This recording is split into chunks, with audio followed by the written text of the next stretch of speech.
Ven para que hablemos de lo bueno. Buenos amigos, estamos de regreso en Lo Bueno, en una interesante conversación, pues no me gusta decir entrevista, con Servio Tulio Castaño de la institución Finjus, con quien queremos seguir abordando tantos temas relacionados con las leyes e instituciones de la República Dominicana y los ajustes que aparentemente se avecinan.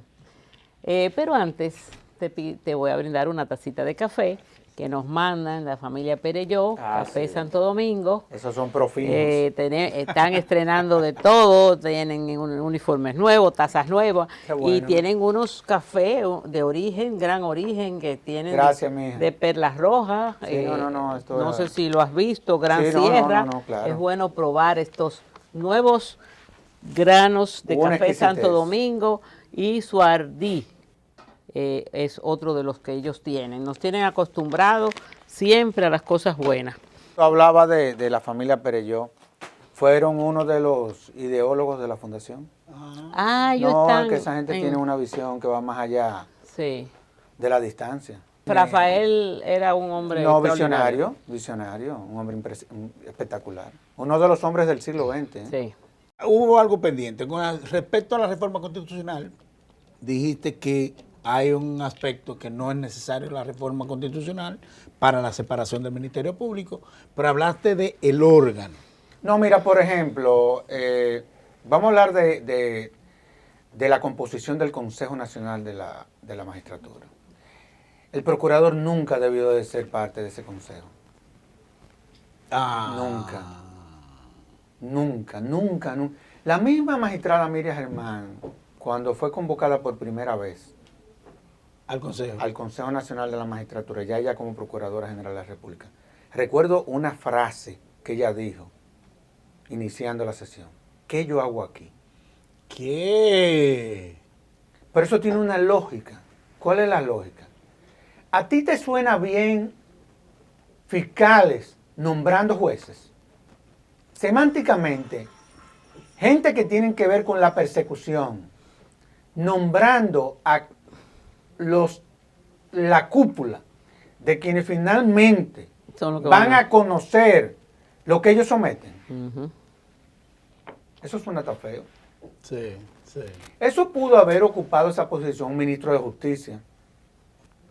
Pero no el órgano persecutor, porque nosotros tenemos un Ministerio Público bipolar, que es el Ministerio de Justicia y Fiscal General, Procurador General.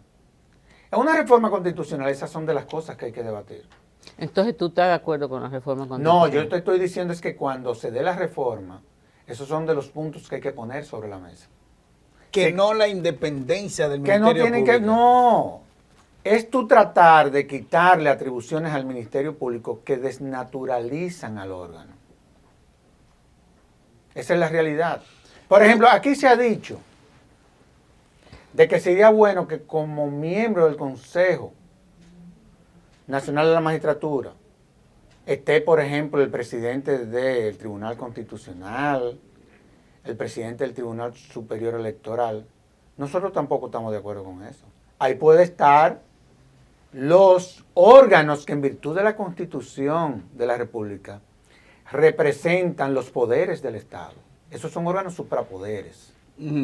Nosotros tenemos que ir desmontando cosas. Aquí, por ejemplo, se ha hablado mucho de que debe de ser miembro del Consejo Nacional de la Magistratura, el Colegio de Abogados. ¿Tú te imaginas abogados nombrando jueces? No. Pero ¿qué son cosas entonces? Esas son las cosas que hay que debatir.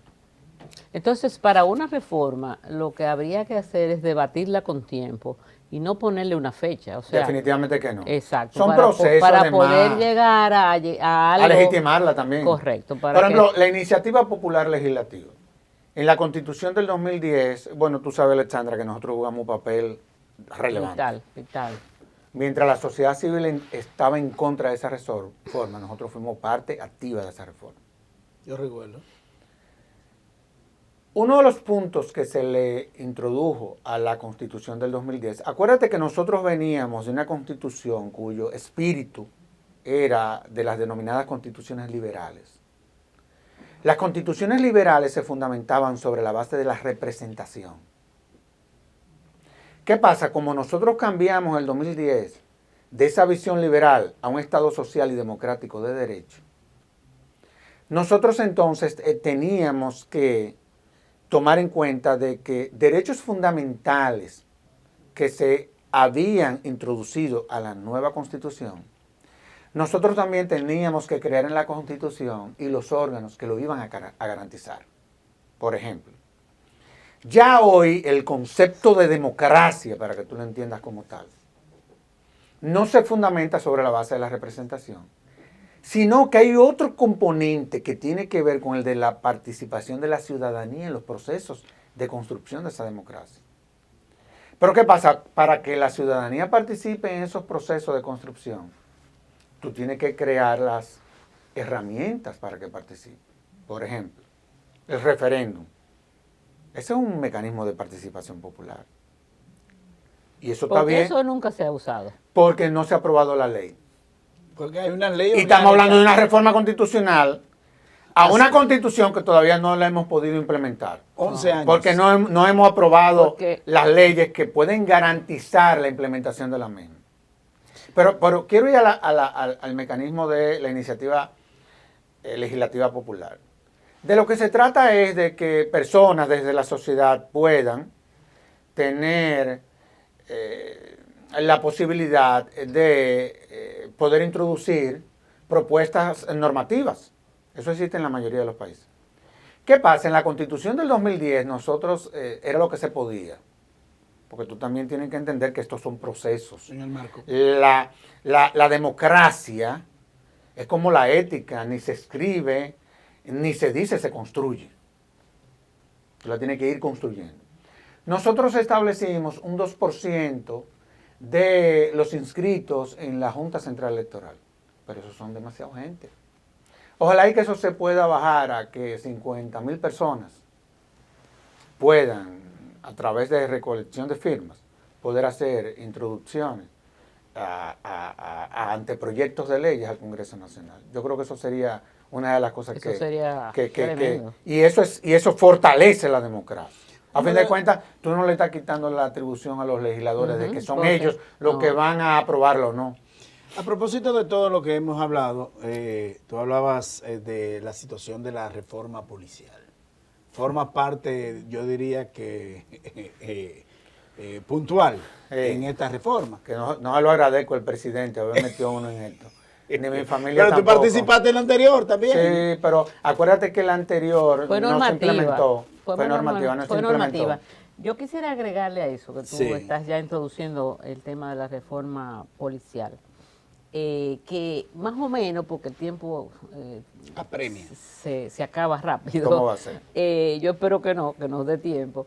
En relación a la reforma policial, tú has dicho que el país no cree en la policía.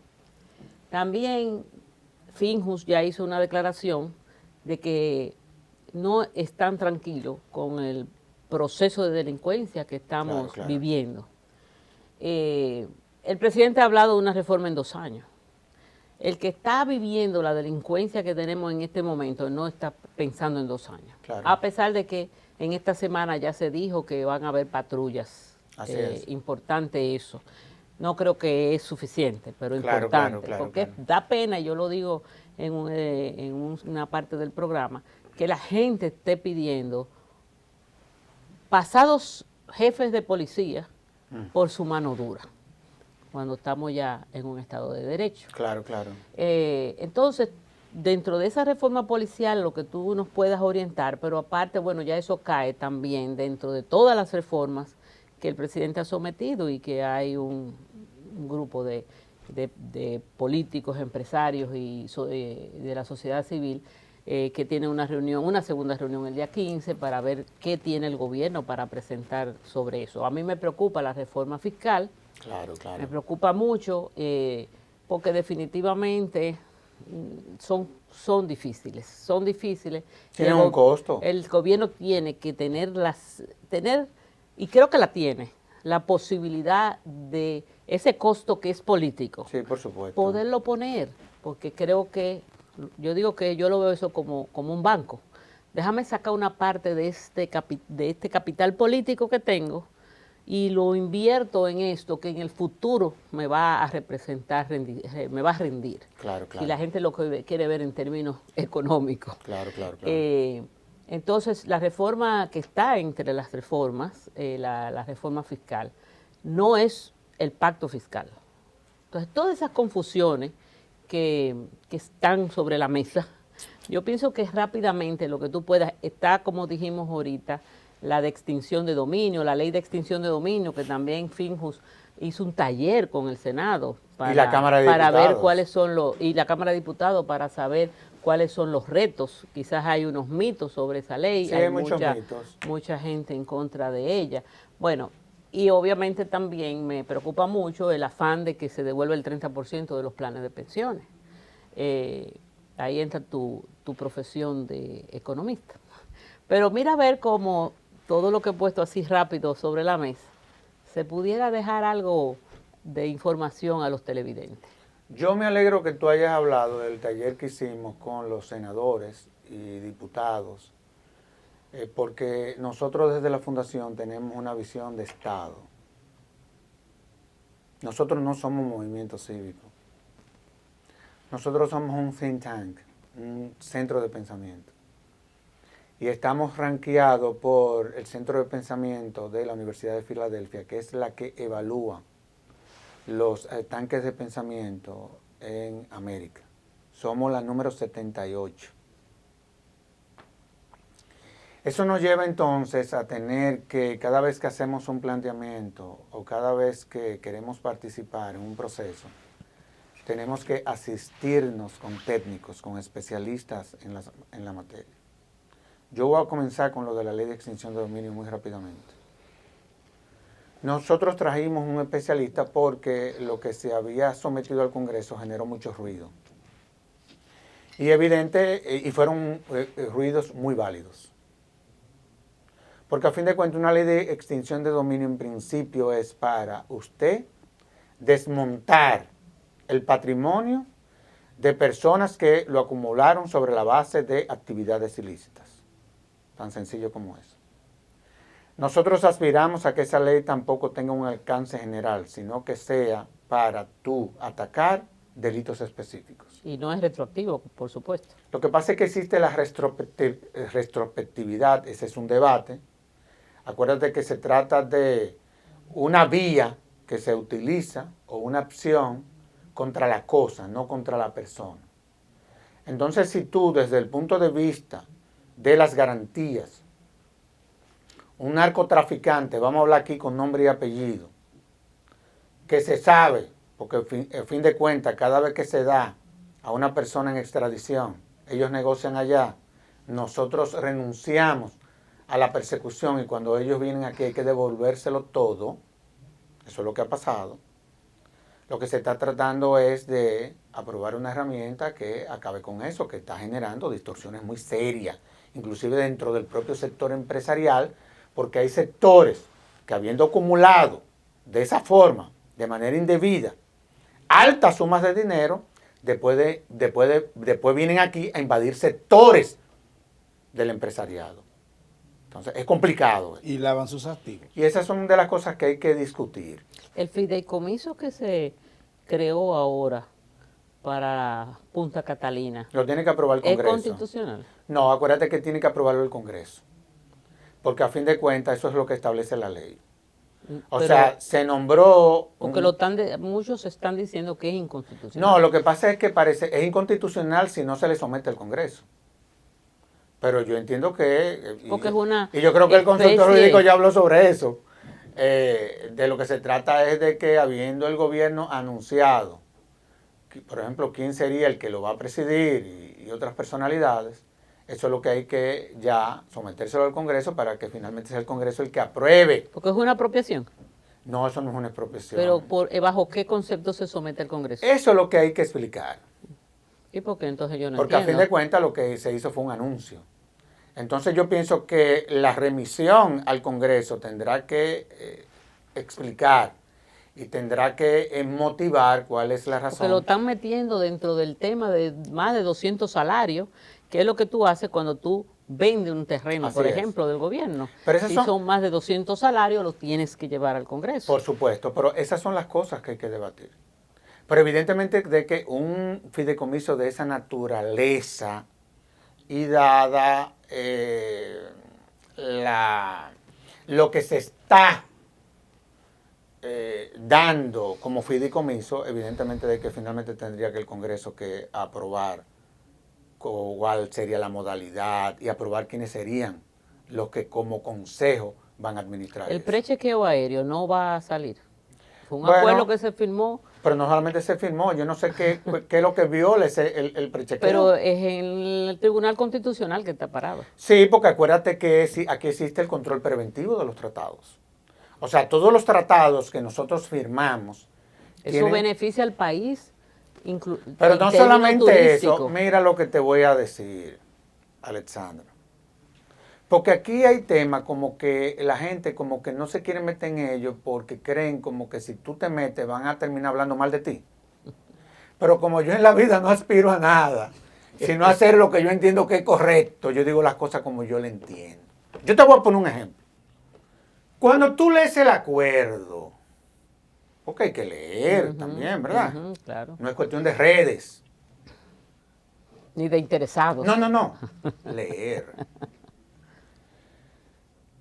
Tú te encuentras con que una de las atribuciones que tiene el Estado Dominicano es de él determinar quién sale de este país. Nosotros estamos cediendo eso en ese acuerdo. No. Una de las atribuciones que tiene el gobierno de los Estados Unidos es de ellos determinar quiénes entran al de ellos. Si nosotros Nosotros no somos los que decidimos quiénes entran a los Estados Unidos. Son los Estados Unidos. lo que lo van a hacer es express. ¿Qué es lo que pasa? Que como nosotros somos un país que nos estamos caracterizando en el mundo por el lado del turismo, y el principal socio nuestro en materia turística son los Estados Unidos, y el principal socio comercial de los Estados Unidos es la República Dominicana, evidentemente de que este tipo de acuerdos benefician tanto a los Estados Unidos, pero también a nosotros.